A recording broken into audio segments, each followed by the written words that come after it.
Well, hello, Mama M. I am Joel Grizzle, and I was a student worker that worked in Miss Zimmerman's class this semester with your daughter, student M. Think of me kind of like a tutor, and my observations of your daughter is one, she was very creative. She enjoyed drawing, she enjoyed coloring, she enjoyed to help others. I always was impressed how anytime anybody ever needed anything, she was one of the first ones to jump up. She was curious, asked a lot of questions, a lot of why questions, and she had this knack of wanting to give a commentary on just about anything we did. So if we're talking about Christmas or we were talking about Thanksgiving, she would go on commentary about what she would do or potentially do in her life about Thanksgiving or Christmas. And what I was there to do mainly was to kind of help in some areas of reading. And to help me help her, we had a couple of tests that we did early on in the school year. One of the ones we did was called the PAST test, the Phonological Awareness Skills Test. This is a tool that we use to help monitor students and where they are at in their reading and identifying things so that we can help them work on stuff. And she did really good on the first page of the test. And you can see the things that we kind of spoke on. Overall, just the spoken words, syllables, being able to realize if things rhyme or not, being able to create words that rhyme, blending syllables, separating syllables, deleting syllables. So everything on the front page, she did really well, almost a perfect score on the first page. On the second page, again, did really well. The only area that she really struggled with was deletion of final sounds.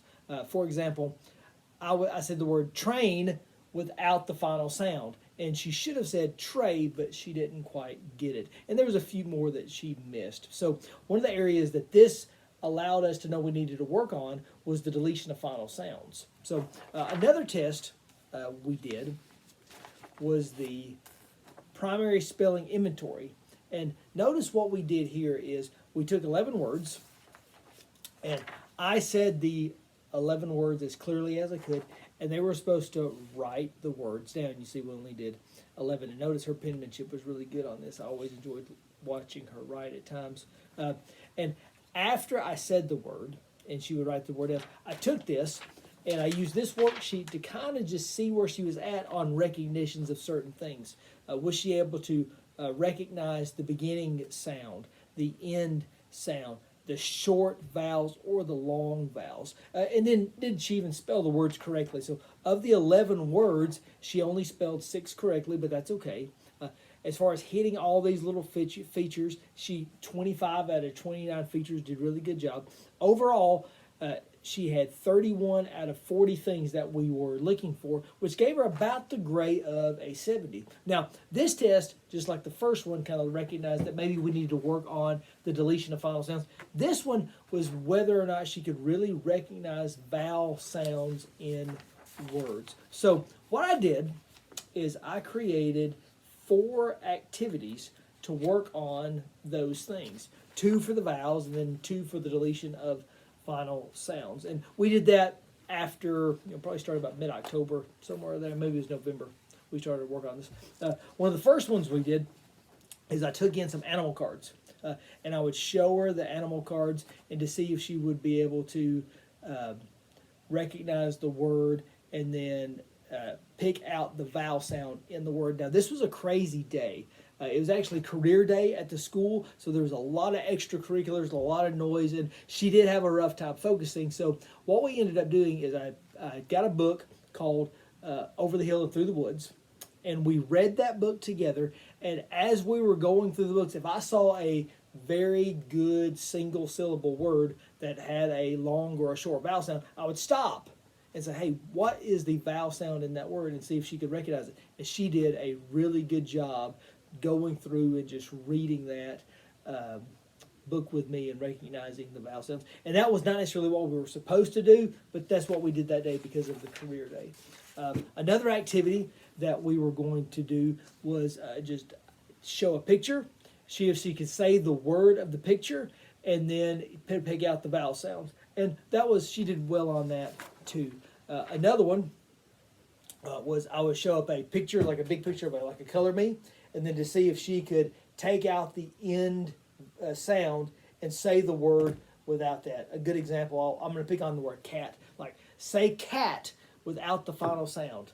Ka. That was one thing that we did. Now, this was interesting because when we got back to the room, and a lot of times when I would do these one-on-one tutoring sessions, we would go to a different room, or at the cafeteria was a spot we ended up on quite a bit. When we got back to the room, all the kids were doing kind of an art project of something that day, and the sheets that I had were used that day for the day. I just asked her if she wanted to color one, and she colored a bee that day. I'll let you take that home with you today so you can have that. And then one of the last activities that we did, which probably was my favorite, and the reason it was for my favorite is because we got to use a puppet.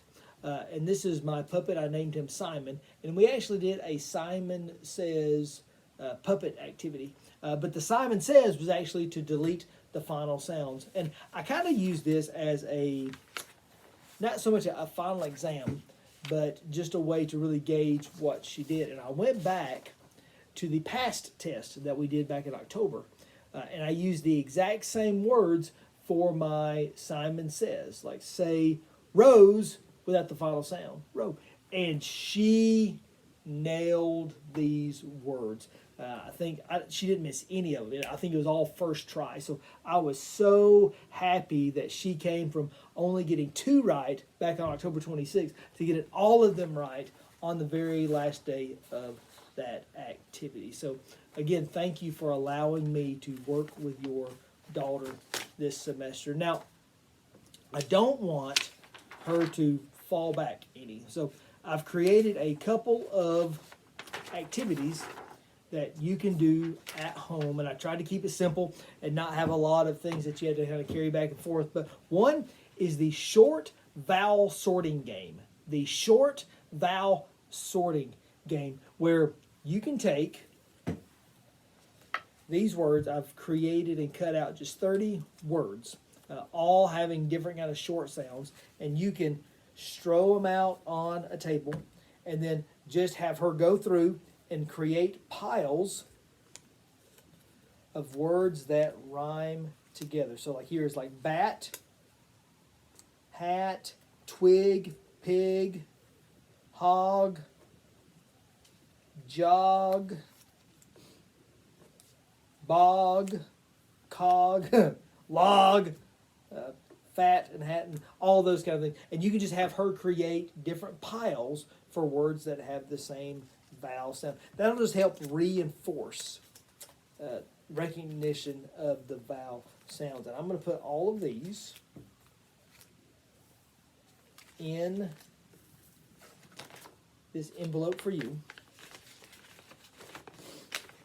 And I'll give you this as well, so you'll have the instruction on it. And you can take it home and just do it whenever you have. I'll put it with the bee picture.